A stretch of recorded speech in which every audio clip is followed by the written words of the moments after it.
in the squadron. They called him Bullets, but we call him Greg Kelly.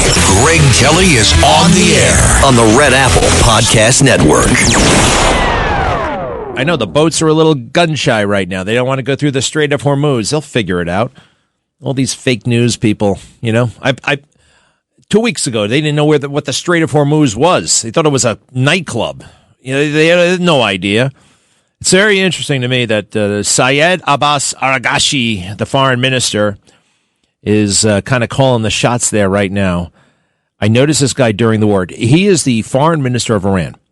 And he starts showing up on our news during he's in the middle of the war. And I see Syed Abbas Aragashi all over the news.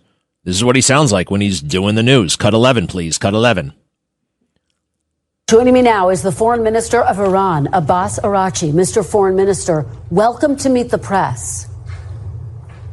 Well, thank you so much. Thank you for having me. All is well, right? He's just a very pleasant guy. By the way, 800-848-9222, 800-848-9222. Syed Abbas Aragashi, oh, thank you for having me. And then I was like, I kept watching him on the news. He kept showing up, and he'd be in Tehran. It didn't look like he was in a cave or hiding or anything like that. And I'm like, we haven't killed this guy, and there's a reason. We know exactly where he is, but we haven't killed him. Why is that? And I figured, well, he's the one guy we might be able to do business with, and he is the guy who signed the ceasefire. He signed the ceasefire deal. It's his name on it. And he's the one who promised to, no more shooting, and we'll open the Strait of Hormuz. You know, he did throw a couple of little, caveats in there, this and that and the other thing. But here, listen to this. I noticed all of this. This is me on March 9th, which is it's about a month ago. I said, this is the guy. This is it. This is the key on their side to getting out of this situation. Cut 12, please. There's one guy, though, who we have allowed to live. That man on the left, seen with Stephen Witkoff during the negotiations, I believe this guy is alive because this is the guy perhaps America can do business with. This might be the guy that we'd like to see running that country someday. How about that? And I think it's getting closer to that point. So he signed the deal. Looks like there's really nobody. Well, we don't know. I keep hearing, Iran is far more resilient. Oh, yeah, we wiped out their leadership. We wiped out their Navy. We wiped out their Air Force. They have no more much of any way to project force. They got a handful of drones and missiles that they can harass people with, but they can't really strategically impact much of anything. What? Oh, now this thing about Israel. I'm getting annoyed with this. It's this whole podcast situation, right? These podcasty bros. I don't know what it is. Some people need limitations. They need guardrails because they're just being wild and crazy and reckless with their observations and their statements and their willingness to drum up controversy for the sake of controversy and maybe do the bidding of the deep state. One of those guys I'm pretty sure is Sean Ryan. The more I look into this guy, the more suspect and weird he seems to me. Sean Ryan. Who the hell is Sean Ryan? Well, apparently that's a fake name, number one. He was in the CIA.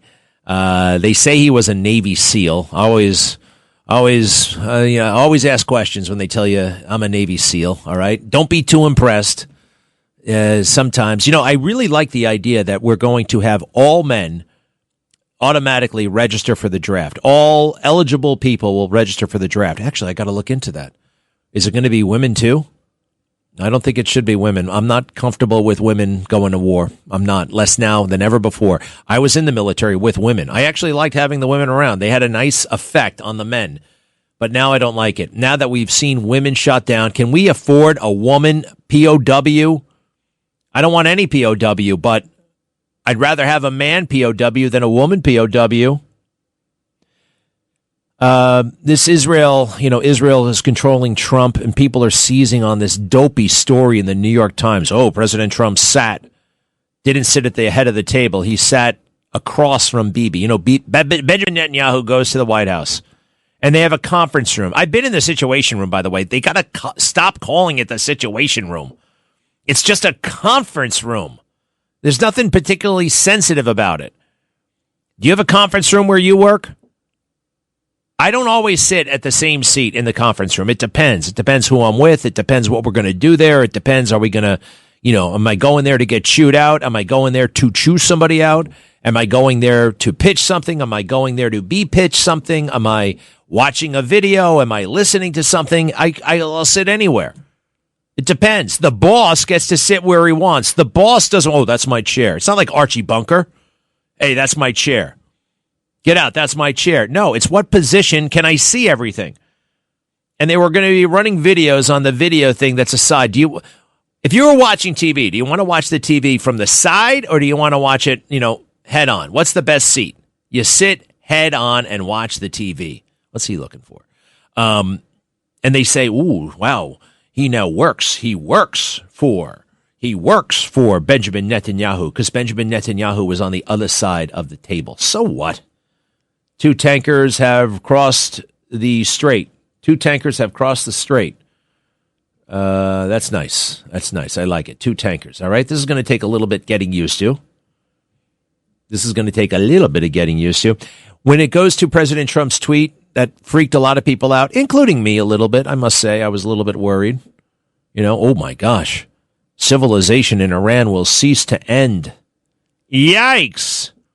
Well, keep this in mind, folks. Keep this in mind. There's something called the madman theory, and it's a good theory. It's a good theory for us to remember. We want our enemies thinking that our president is crazy, unpredictable, a little bit wild. Cut 13, please. Cut 13.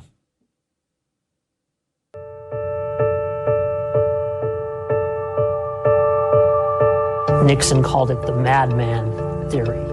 The idea that he would pretend that he hated communists so much that he would get angry and he would do anything to destroy communism and save South Vietnam. And so it was called the madman theory. So he liked to project this idea that he was mad and he would do anything to end the war. This led to one event that we're just finding out about now, at least recently, that Nixon ordered a nuclear worldwide alert. And it was secret until just a few years back when the documents came out. How about that one? And they really were worried that Nixon was losing his mind at one point, right? Because of Watergate, and he's going to have to leave, and he's going to have to, is this guy going to start a war to stay in office? There was some concern about that. But even prior to that, he was such a rabid anti-communist, they were very worried about him. Turned out to be he was a bit of I don't want to call him a pushover, but he schmoozed big time, let's face it, with the Chinese and the Russians. Talk about schmoozing, right? The only problem with Nixon, as deep in intellect as he was, he's a very insecure man, very insecure. And he did not have the expertise. He had to spend so much of his time getting people to like him. And that's kind of a problem. Does that make sense? I want to show you one other thing. Well, we can wait until after the break. Yeah, let's wait until after the break. President Trump demanded unconditional surrender and didn't get it. And they're trying to say, you see, he lost. No, you have no idea. You have no idea the mastery of this game that this man is playing and winning. We'll be right back.